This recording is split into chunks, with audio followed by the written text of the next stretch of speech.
Thank you, Amanda. We, of course, are your local election headquarters. Governor Phil Scott securing his second term in office. He joins me once again this morning. Good morning, sir. Good morning. So great to have you on. If you missed anything at 7:45, we got the governor for 5 more minutes.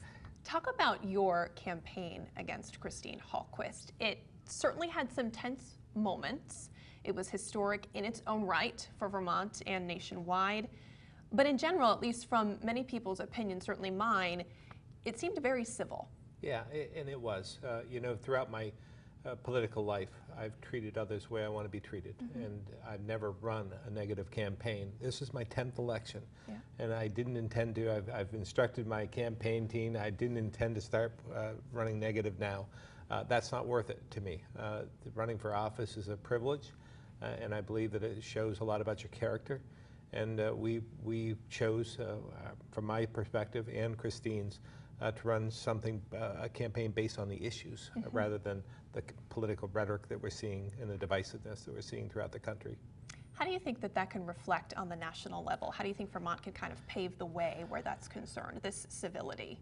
Yeah, it's essential. We're seeing across the country this growing political divide, and we're seeing many moderate and centrists who weren't successful nationally over the last this past election, and that's unfortunate because that it's becoming more extreme. The extremes on both sides of the aisle, which is dangerous for our country, and I believe that that's probably our greatest threat as a country. We need to treat each other better. We need to learn how to engage and be better role models for our kids because they're watching us. You know, they want to be just like us, and we have to keep that in mind in each and every day, every opportunity. We all have a role to play in that, and I believe as political leaders we do as well. And the way we treat each other during a campaign is, I think, sends a message to those to our youth. How do we behave, and how do we do this in the right way, and have these discussions, debates about complex issues in a much more respectful way. The shift has certainly trickled to Vermont as well. A very interesting night last night. Many Republicans losing their races. First and foremost, Don Turner, the House Minority Leader. So what is the mood for you going into this next term, and what's the mood in the legislature as a whole? Well, again, Don ran a great race based on a positive campaign as well. Very difficult for running against an incumbent, so very proud of what he did. But we did lose some moderate centrists along the way, people that I respected in the House. So this is a different dynamic, and we'll have to play the cards we're dealt and do things differently, and I pledge to do that, find common ground, look for opportunities for us to work together, because Vermonters expect that. Just because you're elected doesn't mean our challenges are by the wayside. We need to address those challenges, the demographics of our state. We have fewer people working today than in 2009. We have 30,000 fewer kids in our K-12 education system than we did 20 years ago. These are challenges that are here, regardless of whether you're elected or not, and Vermonters want us to address those.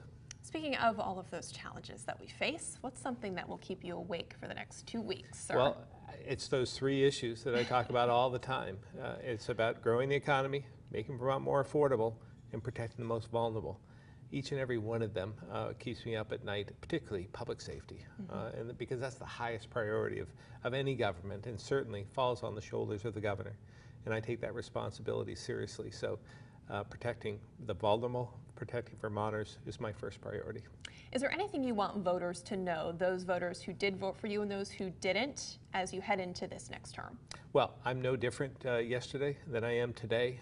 Whether I'm campaigning or being governor, I'm the same person. And I believe that I want to thank them for their faith in me, and I believe that we have a responsibility to make sure that there's that faith and trust that is instilled across the board. We have a long ways to go in this country, but we can lead as a state in another mission. Governor, thank you so much for joining us this morning. Thank you very much for having me. Always a pleasure. You can find both interviews with Governor Phil Scott, the one we just did at 7:45 and this one we're doing now, on our website later this morning, mychamplainvalley.com. You can view them in full at your leisure. We'll be right back. You're watching Local 44 Morning Brew with Megan Carpenter, Pollock Seni Manjari, Spencer Thomas, and Sky Tracker meteorologist Amanda Tebow. This is Local 44 Morning Brew.